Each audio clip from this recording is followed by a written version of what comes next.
Welcome to the Xbox Infinite Podcast.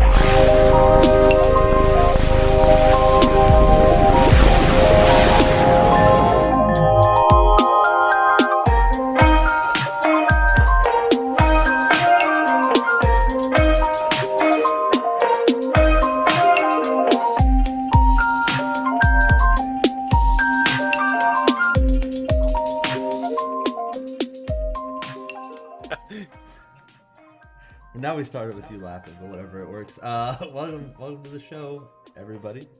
I'm your host, Ricky. This is my co-host, the arbiter of awesome, Jason. What's up, guys? You like that? You like that little Halo reference there? Yeah, they're gonna think I made you call me that, but oh well. I'm hip with the Halo now. Before we get started with what we've been doing, I just want to give a shout out to the two people who commented on the YouTube video. So, first up, Johnny said that it was a good show.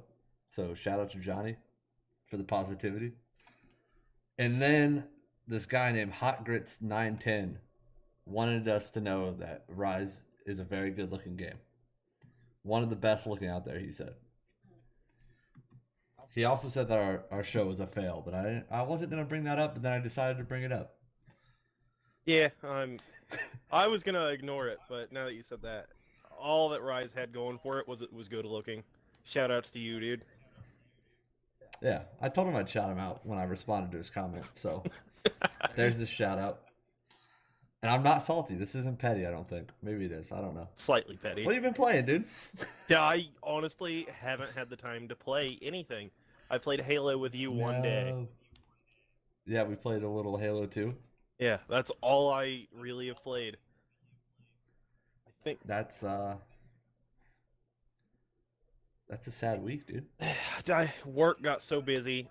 Like, not only did work get busy, it got super hot out, and working outside all week, I would come home and just crash. Right, that makes sense. But what have you been playing? I can't blame you. Well, just Halo. So I said I was going to play Halo, right, in the podcast last week. An update on that: I have beat Halo Combat Evolved. I beat Halo 2 and Halo 3 in a week.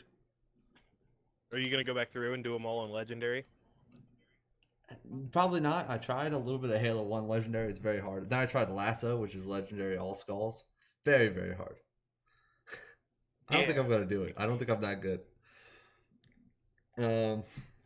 I get it, though. I get why Halo is so popular. And I kind of feel bad about... Because, like, I always played COD.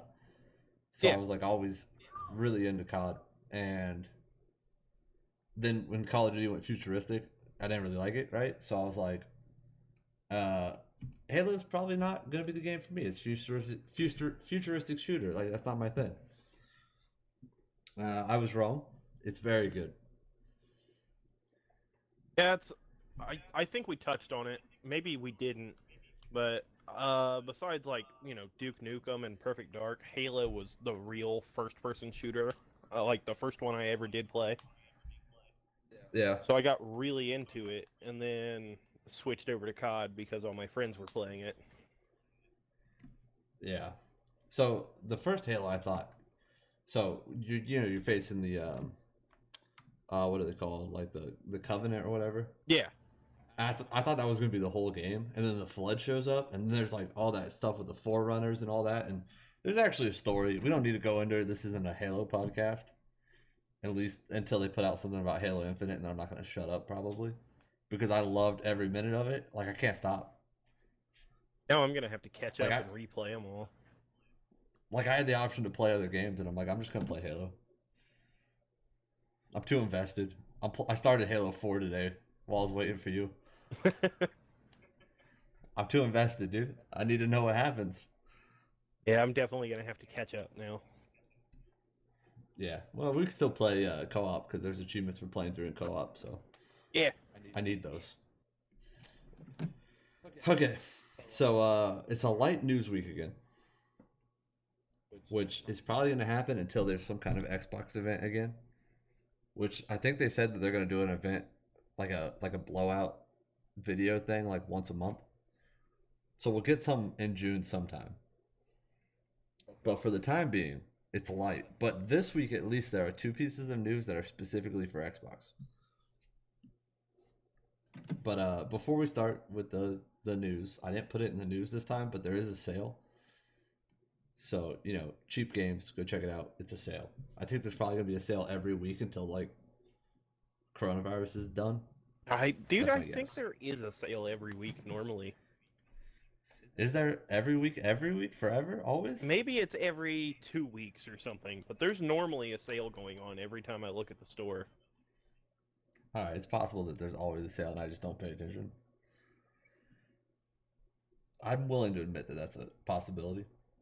Yeah, I'm not calling you out. I just don't really know. I thought there was always one. You might be right. So we got 7 things of news this week. One of them I kind of smashed 2 news pieces together, but whatever. There's 2 pieces. The first things right off the top are going to be the Xbox One. So up first, we got the Xbox OS got an update this week. So I'm sure you guys have already noticed that the guide, the Xbox guide, the layout has changed, and it's much simpler than it used to be. I don't know if you've seen it yet. You can probably look right now since you're on your Xbox. I saw it. I got on my Xbox the first day the update came out because I use my Xbox to watch TV and things. But Right. I was confused. I was like, why does this look funny? That's what I did too. I went to go change my profile because I have a different profile for Fortnite. Yeah. I went to go change my profile, and I'm like, where's my profile at? An important thing to note about the update, though, is if you go into the profile and system section, you can change the layout of the guide now. Huh. So I don't know if that's obvious, but that's something you could do. So then you can put it in whatever order you want. You don't have to worry about knowing where things are at because you just put them there. So that I think is probably the most important part of the update. I thought you were going to say that was the most important news piece, and I was like, oh no. No, I think this next news piece is probably the most important in the terms of what this podcast is about. Okay. So Jason Ronald, who's the director of program management for the Xbox Series X, he made a blog post on Xbox Wire, which is like their blog. He was talking about how Xbox Series X can automatically make older games better looking using some kind of techno wizardry. It's over my head, obviously. I'm not even going to try to explain it to you. But here's the direct quote. He says, Xbox Series X delivers a new innovative HDR reconstruction technique which enables the platform to automatically add HDR support to games. As this technique is handled by the platform itself, it allows us to enable HDR with zero impact to the game's performance, and we can also apply it to Xbox 360 and original Xbox titles developed almost 20 years ago, well before the existence of HDR. So, what I think's interesting about this, first of all, is that it seems like it's magic. Like, how do you add better graphics to an old game without actually programming it? And then the second thing is that Xbox is so far ahead of the curve with this backwards compatibility stuff, it's not even funny. Yeah, that almost makes it sound like the next console you're still going to be able to do the backwards compatibility thing, but almost more openly. Yeah, they said it would be completely backwards compatible with the Series X. But it's also going to upscale your game. Well, not necessarily upscale, I guess, because that would be a resolution thing. But it's going to add HDR, which is a high dynamic range, which I think is like the blacks are more black and the lighter colors are more lighter. You know what I mean? Like the colors look better, like the contrast. Yeah, I gotcha. I think that's what it has to do with. Again, I'm not a technology guy, so if this is wrong and somebody roasts me in the comments, I totally understand. But it works something like that. There was something about in the same blog post. I didn't pull the quote, but it was about increasing frame rate on older games up to 120 FPS, which that's just nuts.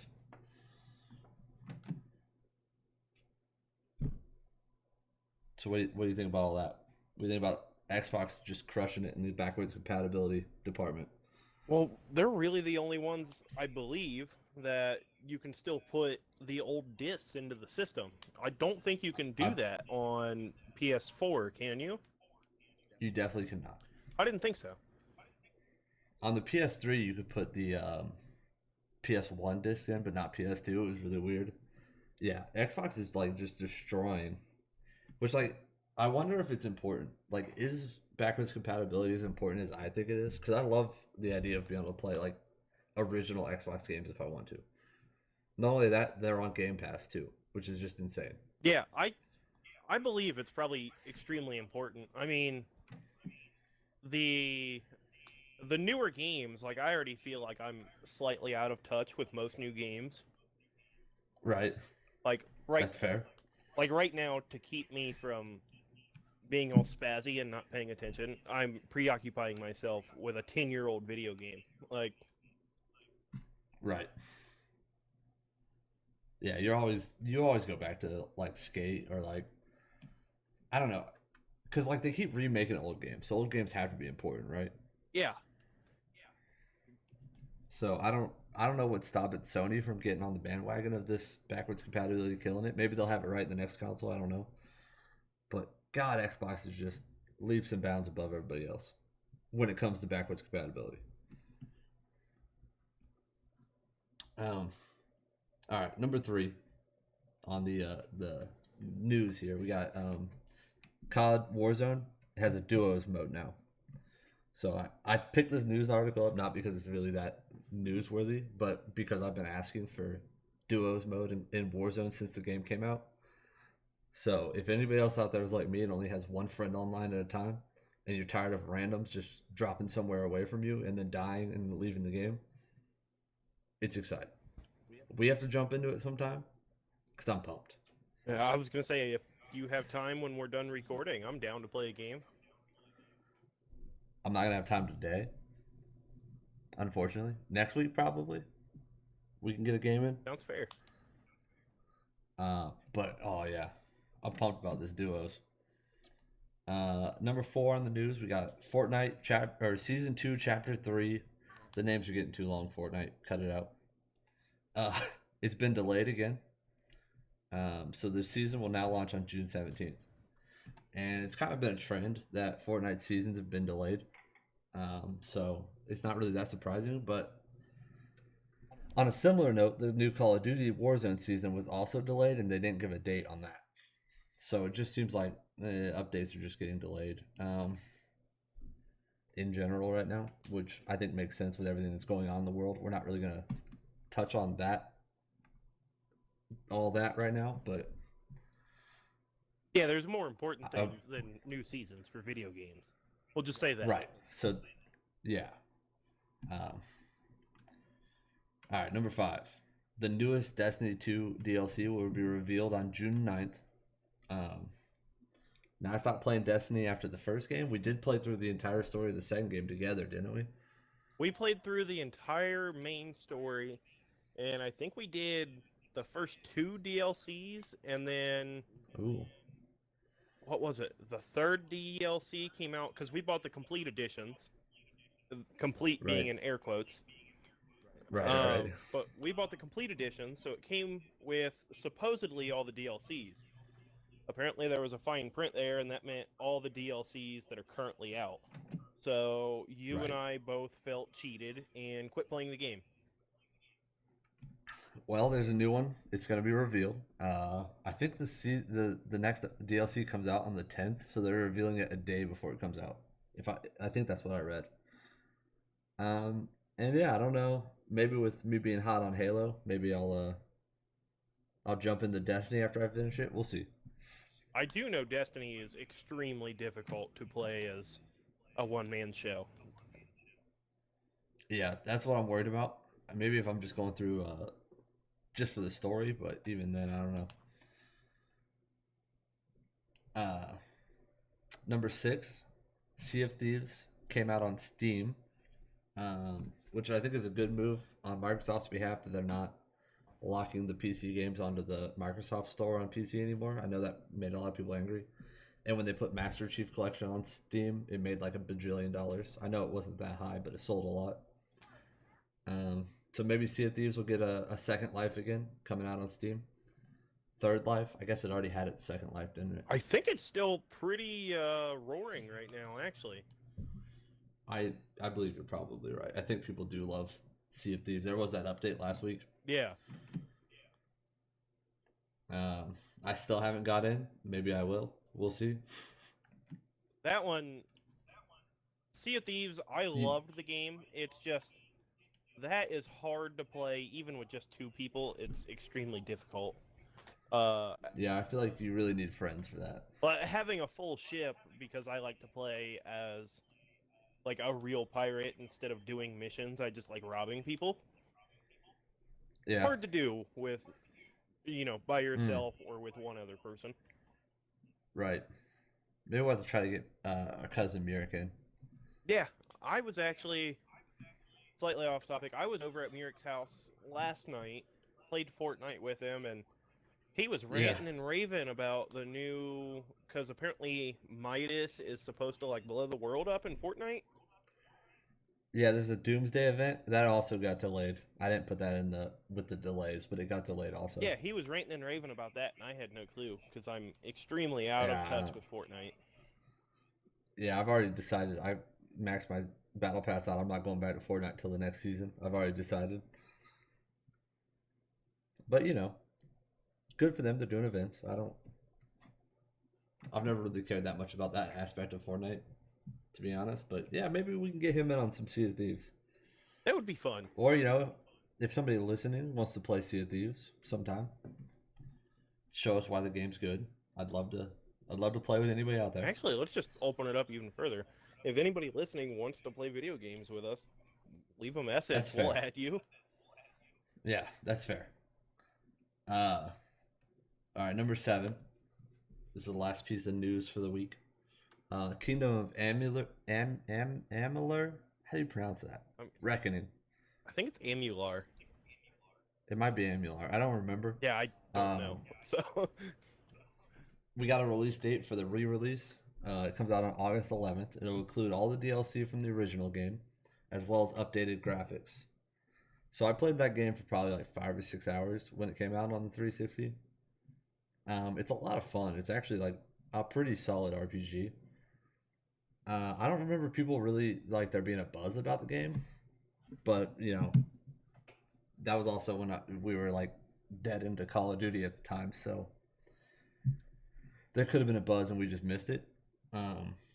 But this is another release from THQ Nordic, who continues to do things with old IP that were dormant. So they're also the ones who are remaking that Destroy All Humans that we talked about last week. Yeah. So I hope that this game does well, because I really want THQ Nordic to keep making old games like Destroy All Humans. They did all the Darksiders. They have all that. Okay, I was gonna say that sounds so familiar. I know I've played their games and I liked them. I just couldn't think of a specific title. Yeah, I don't remember the exact story behind THQ Nordic. I know they bought like most of the IP from THQ and then added THQ to their name for some reason when THQ went out of business. So now it's like a whole other company that owns like so many games. I think they have like 15 games in development or something insane right now. Huh. That's very strange. I didn't realize they bought out THQ. I thought they were a sister company. No, THQ went under and they bought THQ. And then they added it to their name, which I don't really understand, I guess, just because THQ has more, of like a... You see THQ, you know what THQ is. Yeah, you recognize that immediately. Right. I wish... I don't have the information on me right now, but I know they own like all kinds of stuff. Because I know like a year ago they were just... It seemed like every week they were just buying more IP from people. Just things that people weren't using. They just had in like their back catalogs that they're like, yeah, we'll buy that from you. So hopefully this game's pretty good. It seems more like a old game, like kind of like a remaster rather than like a full on remake. Like what you said, Destroy All Humans is full on remake. Final Fantasy VII was a full on remake. This seems more like one of those remasters where they just update the graphics a little bit. I'll have to check it But, out. 'Cause hopefully I it's don't know good. if I ever played that game originally. It's you might like it. It's an action RPG, so it's more like it's real time combat. It's not like turn based or anything like that. So it's more up your alley, for sure. Yeah, I'm gonna catch flack for this, but is it like The Witcher? Um, Does it control the same No, way? I Is don't what think I'm so. asking, I guess. no, because I think it's more like if I remember correctly, it's more like a faster paced Dragon Age. Okay. Now I'm gonna catch flack for saying that. Watch. I was gonna People say be like, I wasn't super nothing like Dragon Age. into I wasn't super into The Witcher or Dragon Age. Nothing against the games, they just didn't grab my attention. Yeah, And my problem with The Witcher. I tried multiple times, I just couldn't do it. We're really gonna alienate people here because my problem with The Witcher is that there's too much stuff. That's not even the problem for me. It was just the controls. I couldn't grasp the controls, and I tried to start playing from The Witcher 3, so I didn't know the story. Right. That's why I started too, and I'm just like, there's so many side missions. Like I like to kind of do all the side missions and then do the main story, or do the whole main story, then do the side missions, but or sometimes mix it up. Like I don't have like a set way that I play RPGs. It's just whatever I feel like doing. Yeah. But like with The Witcher, there's like every 5 steps, I'm like, oh, there's another quest, and like some of them were so simple that I couldn't help but just go do them. And then I get sidetracked in a whole new area and do and then there'd be a bunch of quests there. I don't know. I was having like I was getting flooded. There's too much stuff. That's probably controversial. Now everyone hates us because we don't like Witcher. It's not even that I don't like it. It just wasn't for me. I couldn't get into it. That's fair. I understand that it's a great game, and I respect that. I also could not get into it. Yeah, no, I'm pumped for Cyberpunk 2077 though. It looks great. I can't wait to play that. I am kind of bummed it got pushed back again, though. Yeah, but you know, as long as they don't have to kill themselves working, whatever. Take your time. I was more bummed about Watch Dogs Legion getting pushed back, and then after I thought about it, I was like, that's probably a good step, because I had a bad feeling they were gonna. Now this is really gonna make some people mad. I had a bad feeling they were going to do what they did to Assassin's Creed to Watch Dogs, and I was like, I won't buy it if it's anything like the new Assassin's Creeds. So you're gonna have to help me out a little bit with that. I have not played Assassin's Creed since the one where they're in London. So, did you like the one in London? Yeah, it was pretty good. I liked it. That's the last game that controls like that whatsoever. Really? So they took away.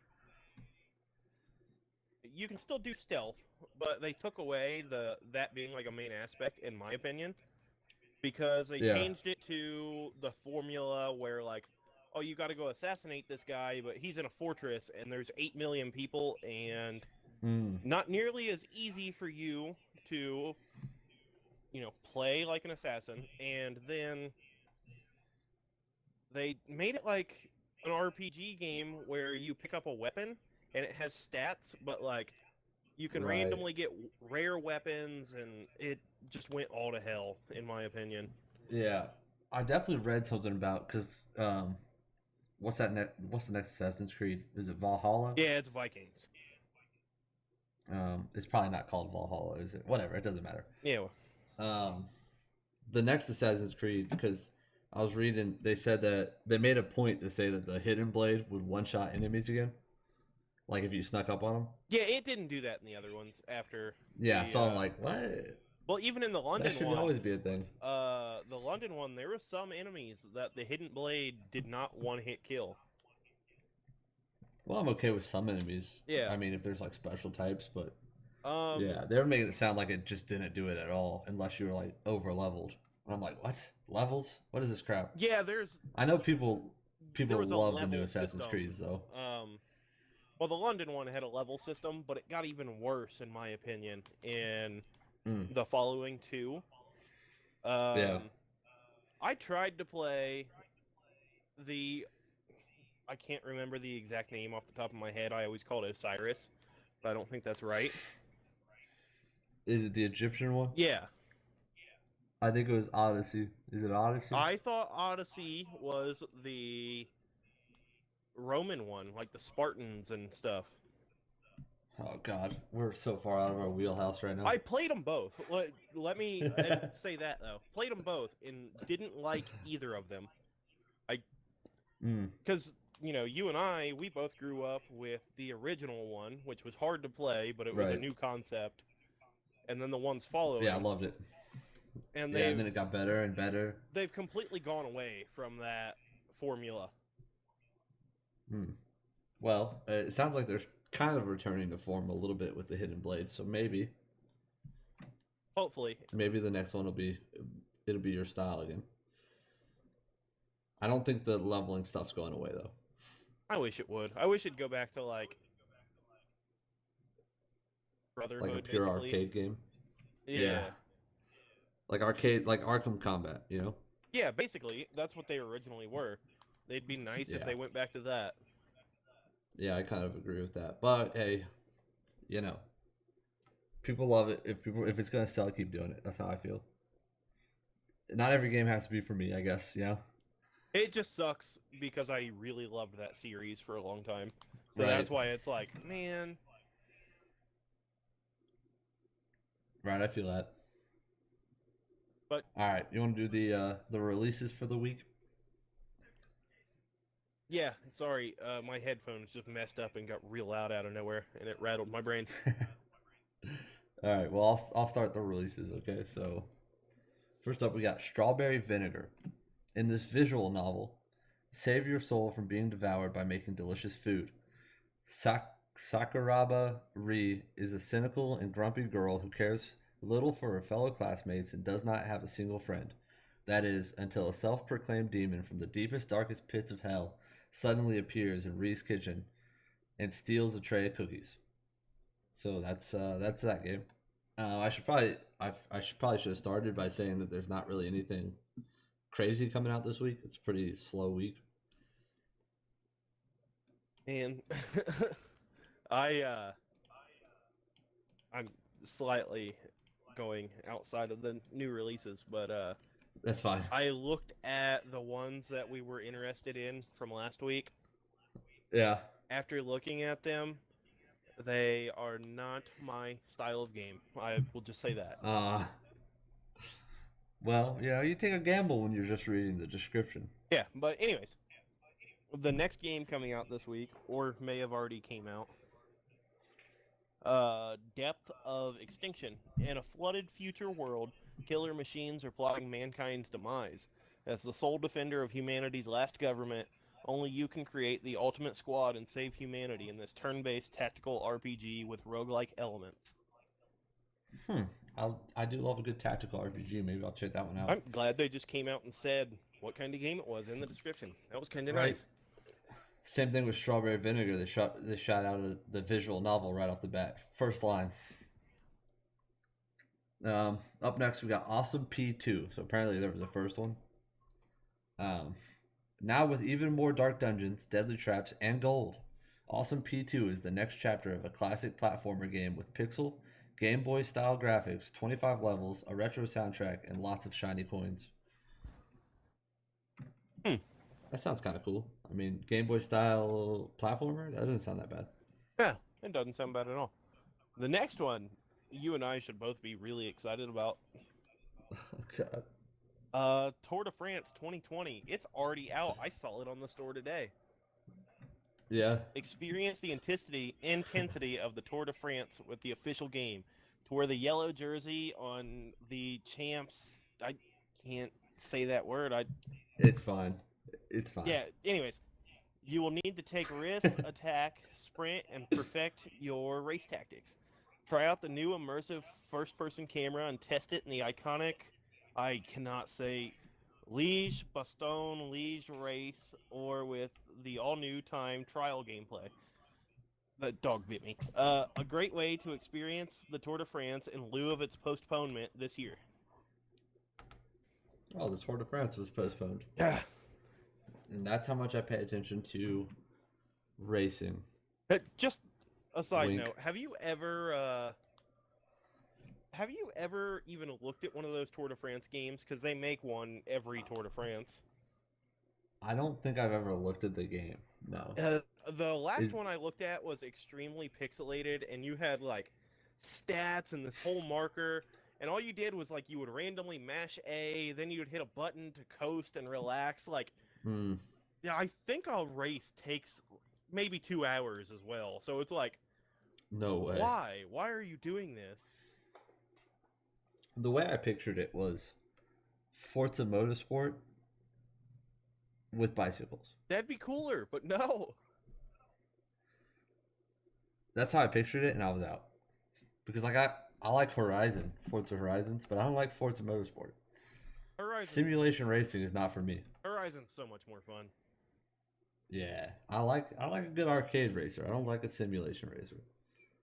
All right, I'm gonna butcher this one. All right, we got up next. We got Checo in the Castle of Lucio. Checo in the Castle of Lucio is a challenging 8-bit 2D platformer with non-stop action that incentivizes quick thinking, platforming precision, and memorization. Visually and from an auditory standpoint, everything about the game is designed to look and feel like an old school 8-bit game. So you got an 8-bit 2D platformer. That's what you got. It said 8-bit twice in the description, so they really want you to know it's 8-bit. They are not trying to mislead anybody. I respect it. No, I respect. Yeah, I respect that. Next, we've got Outbuddies DX. Experience real, nonlinear Metroidvania gameplay and uncover 5 distinct areas, all with remarkable puzzles, environmental hazards, epic boss encounters, and captured Wozon to uncage. I don't know what a Wozon is. What is a Wozon? The local co-op option invites a second player to explore and experience this adventure together. Support each other on your journey home, solve puzzles, and overcome Ballham's hostile maze. Ball Lamb, not Ballham. Ball lamb. I googled what is a Wozan, and it tried to correct me to what is a woman. So I don't know what a Wozan is. I think they made it up for the game. Okay. Up next we got The Sims 4 Eco Lifestyle, which I assume is The Sims 4 DLC. They've got so many DLCs. I saw there's like vampire ones and stuff. Anyway. Play to change and make a difference in The Sims 4 Eco Lifestyle expansion pack. There you go. It's an expansion pack. Move into a community of fellow collaborative makers to help your new neighbors decide on a community space project. Reduce your eco footprint and watch your neighborhood transform. Ready for your Sims to impact their world? Requires the Sims 4 base game to play. It says that in the description. I play The Sims 4 on my Xbox. I have a couple of the expansions. I like it, but if I had an Xbox One X, be much nicer because it gets a lot of lag on the original Xbox One. That's good to know. I have the X, so I would not know that. Yeah. Anyways, we were here together. Embark on a puzzle-solving adventure in which you and a partner must prove you can communicate and work together to escape Haunted Castle Rock. You and your partner start out with nothing but your wits and a walkie-talkie each. Observation, smart communication, and teamwork will be the only way to escape from this sinister castle. Huh. So, Castle Rock, that's the Stephen King location. yeah, it is, isn't it? Yeah. Just a little side note, I have watched that game be played before. I watched a streamer play it on PC. It is very funny. Really? Yeah, it is a very unique puzzle game. Alright, up we got Rigid Force Redux. A classic shoot-'em-up action in modern 3D. Blast off and take down hordes of infected aliens and dreadful machines programmed on waging an intergalactic war against mankind. Arm your fighter with numerous upgradable weapon systems. Collect energy orbs to fill up your energy supply, and eventually unleash an extremely powerful blast against your foes. Not much to say about that other than what it is. Yeah. Um. So, lastly, we have Cyber Protocol, an arcade puzzle game set in a cyberpunk world with a strong dynamic gameplay. If you want to test your logical skills and reflex and you love the retro style and good energetic music, grab a controller. All of the Android G0X6's life processes were shut down, and the only way to bring him back is to hack his security system and manually start the recovery protocol. Can you save your friend and prove you're the best hacker in this lawless city? All right, that's the games for the week. Like I said, nothing too crazy. If you had to pick a game, what would you pick? Probably We Were Here Together. It's Yeah. From watching it, I didn't watch the whole thing. I just watched stream highlights. It was a very good game, and both sides, because you can play it. You can play it from both angles, and both angles have puzzles. So if you play it once, you can play it again on the other side. That's kind of cool. Yeah, it seems like you have a little advantage on the pick here because you've seen one of the games. Yeah, I guess that is if- cheating, but If I had to pick, I'd pick Depth of Instinction. I like a good tactical RPG, so with roguelike elements, I also love a good roguelike, so that's what I would pick. if I had a newer Xbox, I would have picked The Sims as well. But Right, I don't own The Sims 4, so I had nothing to do with that. The Sims DLCs are usually like $10, aren't they? So that's probably a good one if you have Sims. it depends. Some of them are cheap, but some of them, because they add very different game elements. Like, you can do the vampire one. You could do Right. one where you can follow your sim to work and participate at their job. Oh, that's kind of cool. That was always the worst part of So, the Sims, is more- just fast forwarding through work. The more in-depth the expansion, the more money it's going to cost. But that makes sense. Right, more work they put into it, obviously. But none of them, like, when The Sims came out, it was $60. I think the most expensive one when it first came out was like $50, but they always have sales on their expansions and their DLC. Right.